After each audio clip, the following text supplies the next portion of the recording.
Imagine it's the summer of 1361. The royal palace at Coimbra is packed, stifling, silent. A new king sits on the throne, Pedro I, the just, the merciless. And beside him is queen, only she's been dead for nearly 2 years. Her body, now carefully exhumed, sits draped in royal robes and jewels, a macabre vision of lost love and vengeance. As courtiers, you're called, no commanded, to kneel and kiss the lifeless hand of Queen Inês de Castro, the queen who ruled only in death, the queen whose story will haunt Portugal forever. But how did we get here? Let's go back to where it all began. You see, it's the early 14th century, and Portugal is a small but ambitious kingdom, sandwiched between Spain and the Atlantic Ocean. The throne sits with King Alfonso IV, a ruler hardened by war and the ever-present threat from Castile. Alliances are currency, and marriages are political weapons to be used. Alfonso's only surviving son, Pedro, is the linchpin in this game of thrones. To cement ties with neighboring Castile, Pedro is betrothed to Constanza Manuel, the daughter of a powerful Castilian noble, in 1336. The hope? Peace and stability. A dynasty finally secure against outside threats. But politics has never been kind to love. You see, Constanza arrives in Portugal in 1336, bringing with her a glittering retinue, including her lady-in-waiting, Inês de Castro. Constanza is beautiful but reserved and traditional, raised for courtly life and duty. Pedro, by contrast, is fiery and passionate, and most importantly, very unhappy. Within months, Pedro finds himself drawn to Inês. You see, she's not just a servant, she's the daughter of a powerful Gallican nobleman, connected to Castilian policies in her own right. Blonde, graceful, and intelligent, Inês becomes the center of Pedro's whole world. The court is scandalized, whispers echo in stone corridors, and the king is furious. You see, but Pedro is stubborn, he doesn't care.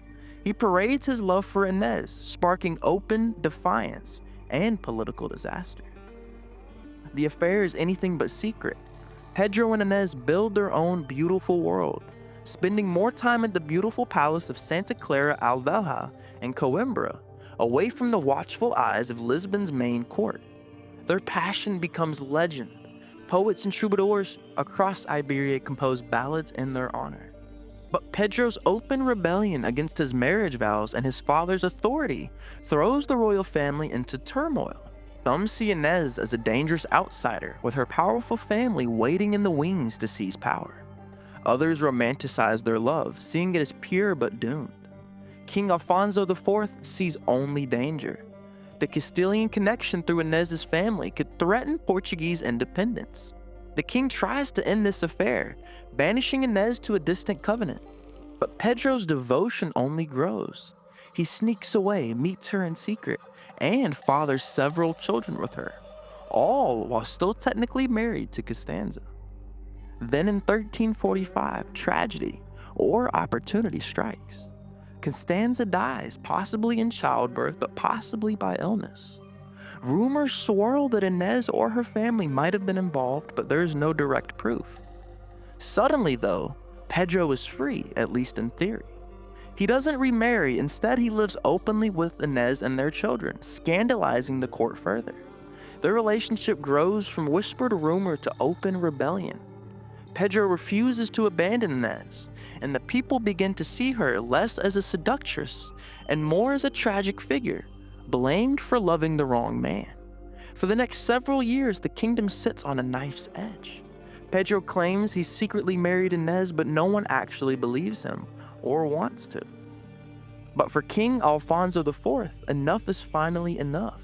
He fears for his throne. He fears Castilian influence. Most of all, he fears the future. In January 1355, while Pedro is away, the king sends 3 trusted courtiers, Pero Calho, Alvaro Goncalves, and Diego Lopez Pacheco, to Coimbra.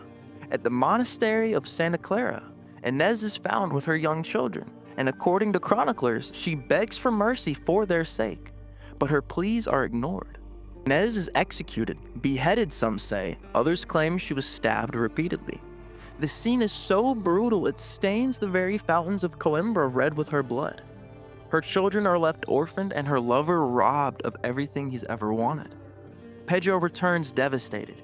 He rails against his father, but the king will not budge. 2 whole years, Portugal is tense and cold, father and son locked in a war of silence.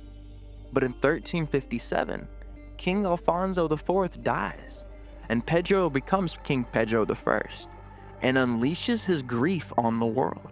His first act as king? Vengeance. He launches a manhunt for 2 of Inês's killers. Pero Calho and Alvaro Goncalves are captured and returned to Portugal.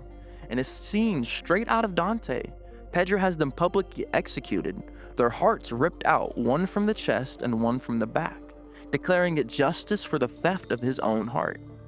The third, Diego Lopez Pacheco, escapes into exile, living out his days haunted by the specter of Pedro's wrath. But vengeance, you see, is not enough for Pedro. He needs the world to recognize Inês for what she was to him. Not a mistress, not a scandal, but his queen. And so in 1361, Pedro orders Inês's body exhumed from her humble grave at Santa Clara. Her remains, now little more than bones and some scraps of hair, are dressed in the finest royal robes. Jewels adorn her, a crown is placed on her brow, and she is seated on the throne besides Pedro. The Portuguese court, nobles, clergy, even foreign dignitaries are summoned to pay homage.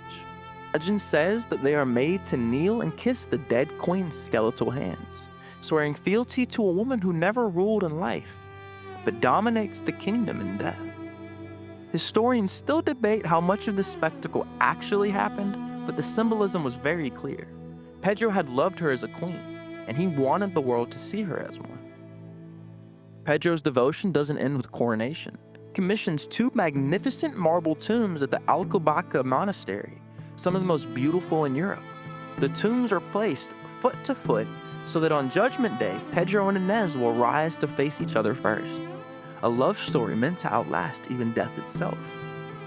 The tombs are carved with angels, scenes from their story, and inscriptions of eternal love. Above Inês, in Spanish, it reads, "Until the end of the world." Pedro I ruled Portugal until 1367, his reign marked by acts of justice and cruelty, always shadowed by the tragedy of Inês. Their story is passed down in ballads, paintings, and even opera. For Portugal, it becomes a symbol of the doomed love, of royal pride, and for the price paid for defiance. Some call Pedro a madman, others a romantic hero. But the truth is, their story is one of history's strangest intersections of love, power, and vengeance. To this very day, the tombs at Alcobaça draw visitors who come to witness the ultimate royal tragedy. The queen who only wore her crown in death, and the king who loved her beyond the grave. So when you hear tales of haunted castles and cursed romances, remember the court's bridegroom of Portugal. Because sometimes love doesn't just conquer all. Sometimes it's impossible to kill.